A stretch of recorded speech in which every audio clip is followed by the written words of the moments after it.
बंगाल बंगाल में बवाल है, आग लगी है। आग लगाने वाले लोग कौन हैं?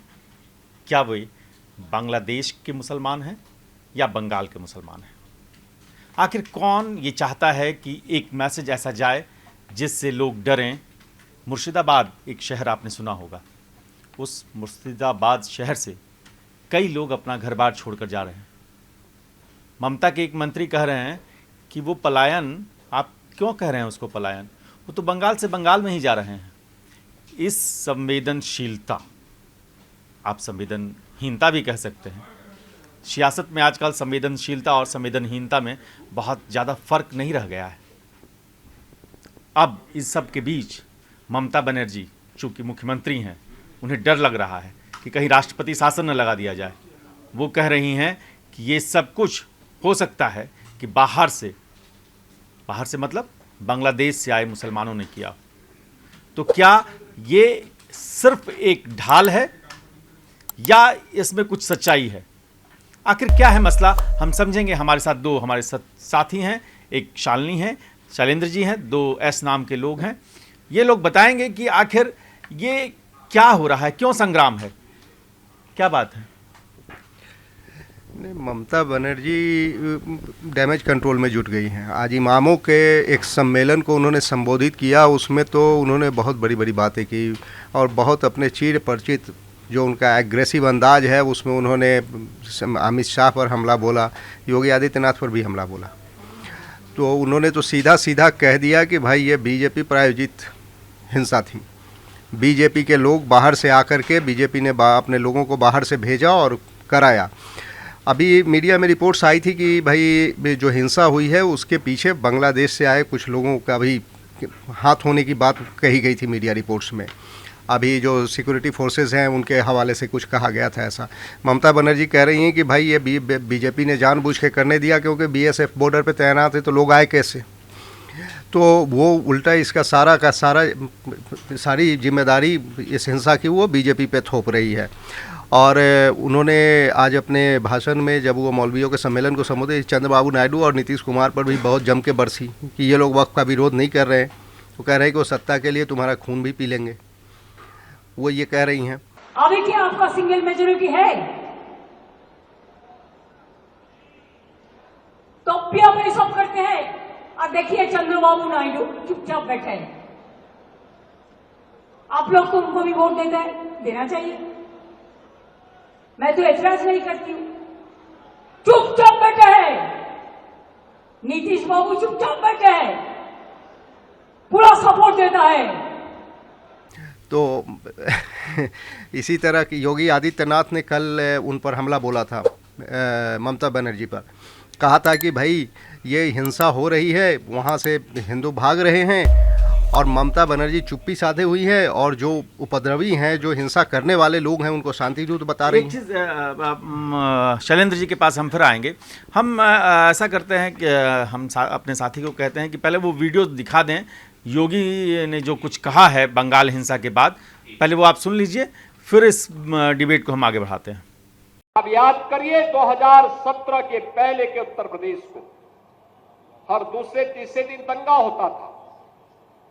बहनों और भाइयों, इन दंगाइयों का उपचार ही डंडा है।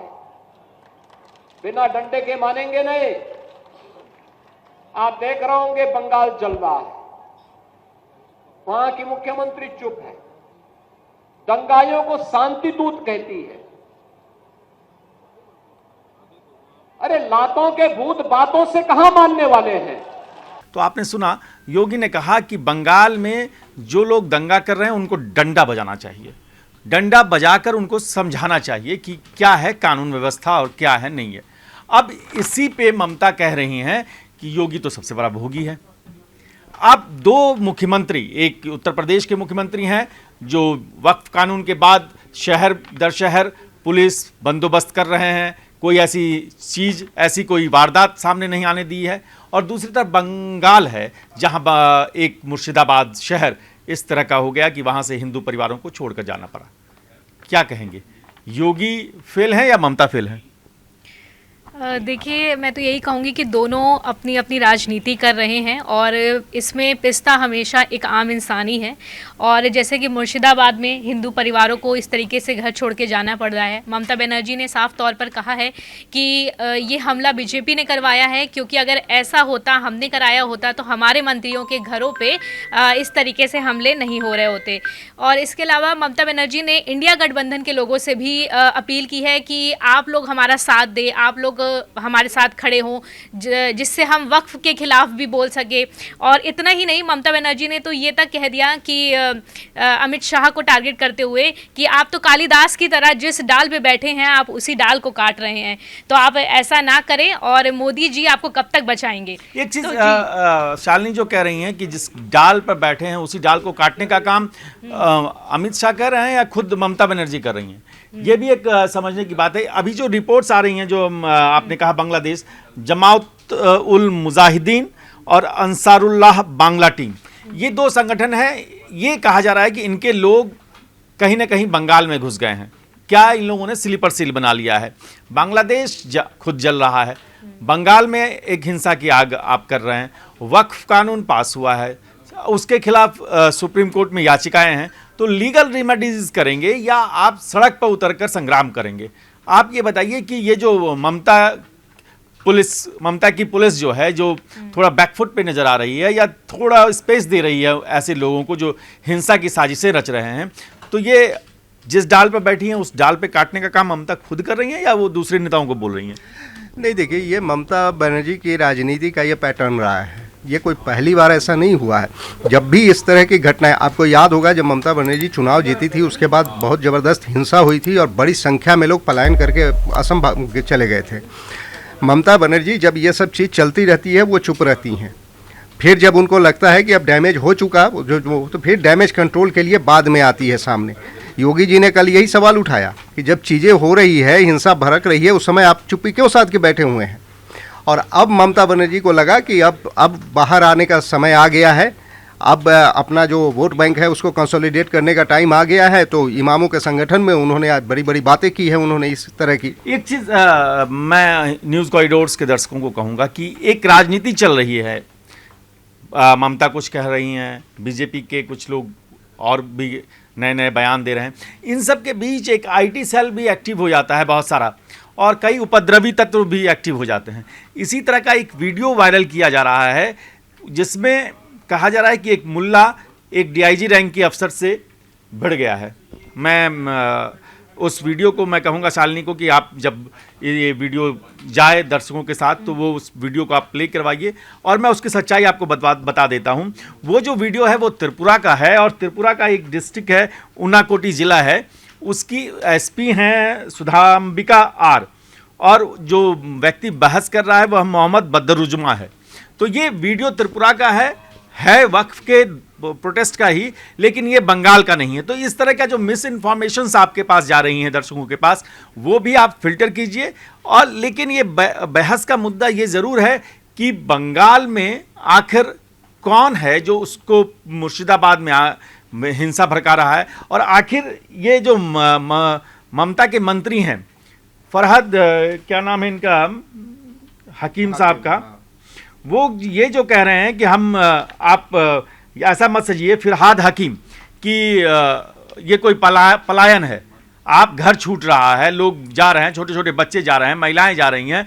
राष्ट्रीय महिला आयोग की टीम चिंतित है कि आखिर मुर्शिदाबाद में क्या हो रहा है, और वो कह रहे हैं कि ये पलायन नहीं है। ऐसा कोई बात नहीं है, यहाँ पर ऐसा कोई परिस्थिति नहीं है। बंगाल से बंगाल में ही जा रहे हैं, बंगाल से बंगाल में ही जा रहे हैं। सब ये किस तरह की राजनीति है? नहीं, मतलब इससे ज़्यादा बेशर्म बयान नहीं हो सकता है। जान बचाने के लिए, अपनी इज्जत बचाने के लिए बच्चों को लेकर के परिवार पलायन कर रहा है, मुर्शिदाबाद छोड़कर बगल के मालदा ज़िले में जा रहा है, और मंत्री कह रहे हैं कि ये पलायन नहीं है क्योंकि बांग्लादेश से माफ़ कीजिएगा, बंगाल से बंगाल में हुआ है। मतलब इससे ज़्यादा संवेदनहीन और शर्मनाक बयान नहीं हो सकता है। अच्छा, ये कोई ऐसा नहीं है कि पहली बार इस तरह की बयानबाजी हो रही है राजनीति में। अभी आप कह रहे थे कि भाई ये जो भड़काऊ चीज़ें स्प्रेड की जाती है आईटी सेल के द्वारा विभिन्न तरह की, ये मैं आपके पास फिर आऊँगा। आपने पलायन का जिक्र किया, हमारे साथ शालिनी है, और जब भी घर छूटता है, जब लोगों को अपने अपना सामान गुदरी बनाकर भागना पड़ता है। और ये वो वर्ग होता है जो खास करके जो संघर्ष करता है, जो अपर क्लास है, जो पैसे वाला क्लास है, वो तो अपने घर में चार दीवारी के बाहर 2 गार्ड खड़े करके 2 ऐसी जगह चला जाता है जहाँ से उसको ज़्यादा दिक्कत नहीं आती। लेकिन जो लोग रोज़ रोज़ का संघर्ष करते हैं, जिनको अपना ठेला लगाना पड़ता है, जिन्हें मजदूरी पे जाना पड़ता है, जिन्हें अपने काम पे जाना पड़ता है, उनका दोहरा नुकसान होता है। एक तो घर में रोजी रोटी के लाले पड़ जाते हैं, दूसरा उनकी महिलाएं जो हैं वो असुरक्षा के बोझ से भागना चाहती हैं। तो ये महिलाओं की नज़र से सबसे ज़्यादा पीड़ा के पल होते हैं। आप राष्ट्रीय महिला आयोग की टीम जा रही है, क्या आपको लग रहा है कि कहाँ क्या एक्शन होना चाहिए इस समय? बिल्कुल, जैसा कि आपने बोला है कि महिलाओं का इसमें सबसे बड़ा जो मुश्किल होती है उन्हीं को होती है, क्योंकि बच्चों के साथ, फैमिली के साथ उन्हें एक जगह से दूसरी जगह पलायन करना पड़ता है। और ऐसे में जब भी इस तरीके की कोई हिंसा या कोई दंगे होते हैं तो आम इंसान होता है, जो निचले वर्ग के लोग होते हैं, जिनका कोई घर बार प्रॉपर नहीं होता है, तो उन्हीं लोगों को सफ़र करना पड़ता है। और महिला आयोग जो आपने बोला है कि वो लोग जाएंगे, तो डेफिनेटली वो लोग इस चीज़ पे आगे क्या कुछ प्लान करते हैं, कैसे चीज़ों को संभालते हैं, ये एक देखने वाला दिलचस्प बात होगी। और दूसरी चीज़, जैसे कि आपने बोला था कि सोशल मीडिया एक बहुत बड़ा रोल निभाता है। जब इस तरीके की कोई भी इंसिडेंट या घटना होती है, लोग इससे मिसलीड होते हैं और उस स्टेट की बजाय दूसरे स्टेट में भी इस तरीके की चीज़ें शुरू हो जाती हैं। एक चीज़ और हम लगातार अपने दर्शकों से ये अपील करेंगे कि आप किसी भी तरह की अफवाह में मत जाइए, हिंसा का रास्ता मत अख्तियार कीजिए। आप अपनी बात रखिए, अपनी सही जगह पर पुलिस और प्रशासन को मदद कीजिए, उन तक वो सूचनाएं पहुंचाइए। जो भी उपद्रवी लोग हैं उनके बारे में आप सही व्यक्ति तक सूचना पहुंचाएं, उनकी भीड़ का हिस्सा कभी नहीं बने। अब जो बात आ रही है, AIMPLB ने कहा कि हम 11 अप्रैल से 7 जुलाई तक प्रदर्शन करेंगे। कुछ और राज्यों से भी हिंसा की खबरें आई। क्या ये जो वक्फ कानून पास हुआ, उसकी फाइट कोर्ट में लड़ी जाएगी या इस तरह से सड़क पर लड़ी जाएगी? नहीं, सड़क पे तो किसी भी सूरत में नहीं लड़ी जाएगी सॉरी, कोर्ट में ही लड़ी जाएगी। लेकिन दिक्कत यह है कि लोग चाहते हैं, जिन लोगों का वेस्टेड इंटरेस्ट है इसमें, वो चाहते हैं कि ये सड़क पे इसी तरह से लड़ी जाए, और इसके लिए बाज़ाब्ता प्लानिंग होती है, तैयार किया जाता है लोगों को। अभी जो बाहरी तत्व की हम बात कर रहे थे, तो अभी जिस तरह की खबरें आ रही है, ये सोर्सेज के हवाले से है, कोई आधिकारिक अभी इस पर बयान नहीं आया है। मुर्शिदाबाद वो इलाका है जो बांग्लादेश से सटा हुआ है, और कोई ऐसा नहीं है कि अचानक से लोग आ करके और यहाँ करके। सीमावर्ती इलाकों में ऐसा बताया जाता है कि बहुत सारे मदरसे हैं जिनमें बाज़ाब्ता बांग्लादेश से युवाओं को ला करके और उनको इसके लिए तैयार किया जाता है कि जब ज़रूरत पड़े हम कहें उस समय आ जाओ रोड पर और इस तरह का काम शुरू कर दो। इस तरह की रिपोर्ट्स आ रही हैं। तो कहने का ये मतलब है कि चाहे स्प्रेड हो, IT सेल एक्टिव हो, ये सिर्फ ऐसा नहीं है कि मुर्शिदाबाद में हो रहा है। कहीं भी जब इस तरह के हालात होते हैं तो बहुत सारे IT सेल होते हैं जो एक्टिव हो जाते हैं और माहौल को ख़राब करने की कोशिश करते हैं। लेकिन अब वहाँ स्थिति अगर नहीं संभली तो किसकी जिम्मेदारी है? ये लोकल प्रशासन की जिम्मेदारी है ना, ये उसका फेल्योर है ना। ये जो लोकल प्रशासन का फेल्योर है। आप जो बात कर रहे हैं कि मुर्शिदाबाद बांग्लादेश से सटा हुआ इलाका है, वहाँ पर बाकायदा मदरसों में ट्रेनिंग हो रही है, या ये भी जांच का विषय है। जो भी फेल्योर है, कहीं ना कहीं आपको ये लग रहा है कि ममता बनर्जी के थोड़े से ढीले रवैये की वजह से मुस्लिम कम्युनिटी जो है वो इतनी अग्रेसिव होकर मुर्शिदाबाद में हिंसा कर रही है? नहीं, ये तो है ही, ये मुर्शिदाबाद ही नहीं, पूरे बंगाल की बात है। ममता बनर्जी का जो सबसे मजबूत वोट बैंक है वो कौन सा है? वो मुस्लिम वोट बैंक है उनका। तो ममता बनर्जी का एक सॉफ्ट कॉर्नर ऑलवेज रहा है, उनके एक्शन में दिखता है ये चीज़। वो कभी बहुत, आपने कभी कोई हार्श स्टेटमेंट बहुत नहीं सुना। इतनी हिंसा हो गई, जो हिंसा करने वालों पे कोई कड़ा बयान देने की बजाय वो करें कि बीजेपी करवा रही है। तो बीजेपी का अगर करवा भी रही है, मान लिया कोई और भी करवा रहा है, आपका प्रशासन क्या कर रहा है? आप क्या कर रहे हैं बैठ के? तो ये आपकी पहली जिम्मेदारी स्थानीय प्रशासन की बनती है इस पे। तो बजाय ममता बनर्जी कि भाई जो लोग हिंसा में हैं उनके अगेंस्ट में कठोर बातें कहने के, कठोर एक्शन लेने के, वो इसको बॉल को दूसरी तरफ उछालने की कोशिश करती है। एक चीज़ और मैं आपसे समझना चाहता हूँ कि क्या ममता की राजनीति ठीक है? क्या ऐसे कुछ और राजनीतिक दल हैं जो लोगों की इस दुर्दशा पर अपनी राजनीतिक रोटी सेक रहे हैं? नहीं, बिल्कुल है। इसमें तो देखिए क्या है, पोलराइजेशन तो वन साइडेड होता नहीं है ना, पोलराइजेशन तो दोनों तरफ से होगा। बीजेपी के लिए भी एज ए पॉलिटिकल पार्टी एक मौका तो ज़रूर है। मैं ये नहीं कह रहा कि बीजेपी उसको उसी रूप में कैश करने की कोशिश कर रही है, लेकिन जाहिर सी बात है कि इसका फ़ायदा बीजेपी को वहाँ मिलेगा। बीजेपी वहाँ सत्ता में आने की कोशिश कर रही है, और सिर्फ बीजेपी की बात क्यों करें, हिंदुस्तान की तमाम पार्टियाँ हैं जो ये कई बार अपॉर्चुनिटी उनको मिलता है तो उसको कैश करने की कोशिश करते हैं। अब ये है कि मेरी गलती की वजह से किसी को अपॉर्चुनिटी मिल रहा है या मेरी कमी से मिल रहा है, तो हम ये तो नहीं सामने वाले को कह सकते कि भाई आप फ़ायदा उठाने की कोशिश कर रहे हैं। ठीक है, फ़ायदा उठाने की कोशिश वो इसलिए कर रहे हैं कि उसको एक मौका मिला है। इससे मौका मिला है, ममता ने मौका दिया है लोगों को, अपने विरोधियों को इस राजनीति के लिए। शालिनी, क्या लग रहा है कि बंगाल अब जो स्थितियां हैं उसमें क्या राष्ट्रपति शासन के लिए प्रक्रिया शुरू कर देनी चाहिए? सर बिल्कुल कर देनी चाहिए, वरना हालात और भी ज़्यादा बिगड़ सकते हैं। और जैसा कि आपने ममता बनर्जी के लिए जो आपने बोला सर, तो मुझे भी लगता है कि वो अपनी सत्ता बचा रही हैं, अपनी कुर्सी बचाने की कोशिश कर रही हैं और खुद ही डाल पे बैठ के खुद ही अपनी चीज़ों को काट रही हैं। भले उन्होंने गृह मंत्री अमित शाह के लिए चीज़ बोली हो या प्रधानमंत्री मोदी से ये इस चीज़ की अपील की हो, लेकिन मुझे लगता है कि कहीं ना कहीं ममता बनर्जी की भी गलती है, क्योंकि जब आप किसी स्टेट के सीएम होते हैं तो आपके पास भी बहुत सारी पावर्स होती हैं चीज़ों कंट्रोल करने के लिए। दूसरी चीज़ मैं ये कहना चाहूँगी कि वक्फ को लेके जो भी चीज़ें ममता बनर्जी ने बोली है और इंडिया गठबंधन से अपील की है, इसके साथ ही उन्होंने एक बात और बोली अपने भाषण में कि समान नागरिक संहिता भी वो लागू करेंगी अगर विपक्ष उनका साथ देता है वक्फ के मामले में, तो इस चीज़ को भी वो आगे बढ़ाएंगी।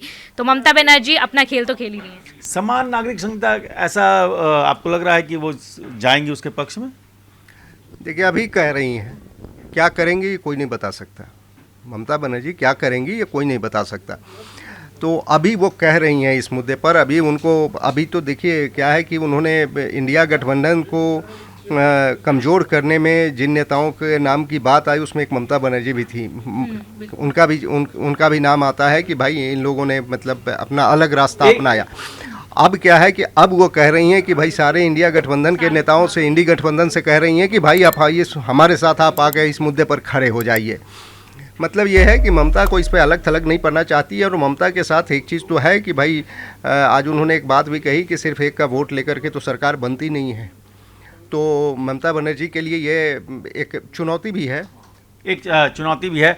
बहुत सारी बातें हो गई। हम अब जाते जाते एक कमेंट लेंगे दोनों साथियों से। और आप क्या मानते हैं, कौन गुनहगार है? बांग्लादेश के मुसलमान, बंगाल के मुसलमान, ममता बनर्जी, योगी या केंद्र सरकार? नहीं, देखिए, बांग्लादेशी घुसपैठ करके कुछ लोग इसमें शामिल हो सकते हैं। वन लाइनर्स तो ये एक लाइन में किसी को जिम्मेदार ठहराना थोड़ा मुश्किल है, लेकिन कमजोरी स्थानीय प्रशासन की सबसे पहले। तो ममता बनर्जी आपके हिसाब से? बिल्कुल, उसमें जिसका प्रशासन है सबसे पहली कमजोरी उसी की है। आप बताइए। सेम सर, ये चीज़ जैसे सर ने बोला, बिल्कुल ममता बनर्जी की ही इसमें मैं गलती मानूंगी। बाकी मैं एक चीज़ और ऐड ऑन करना चाहूँगी, बांग्लादेशी मुस्लिम का भी इसमें तो ये देखिए, इनकी राय तो ये है कि बांग्लादेशी मुसलमान और ममता बनर्जी, इनका कहना है कि ममता बनर्जी। हम आपके सामने विकल्प सभी खोल के रख रहे हैं। आप बताइए कि क्या है इस मामले में, कौन है गुनहगार बंगाल की हिंसा के लिए? एक लाइन में एक चीज़ जोड़ना चाहता हूँ। मैं कह रहा हूँ बांग्लादेशी घुसपैठी कुछ आ सकते हैं, लेकिन क्या यह संभव है जब तक स्थानीय सपोर्ट सिस्टम उनको न मिले वो कुछ इस तरह का हरकत कर पाए? ये पॉसिबल नहीं है। जिस तरह से लोग सड़कों पे पॉसिबल नहीं है। आप कमेंट करके बताइए कि कौन गुनहगार है, केंद्र सरकार, बंगाल सरकार, बांग्लादेशी मुसलमान, बंगाल के मुसलमान, या वो नेता जो इस पूरे मामले में भड़काऊ बयान लगातार दे रहे हैं, या फिर मुस्लिम लीडरशिप। देखते रहिए न्यूज़ कॉरिडोर, हमारे लिए आपकी राय बेहद अहम है। धन्यवाद। न्यूज़ कॉरिडोर्स आप हमें YouTube पर, Instagram पर, X पर और Facebook पर फॉलो कर सकते हैं।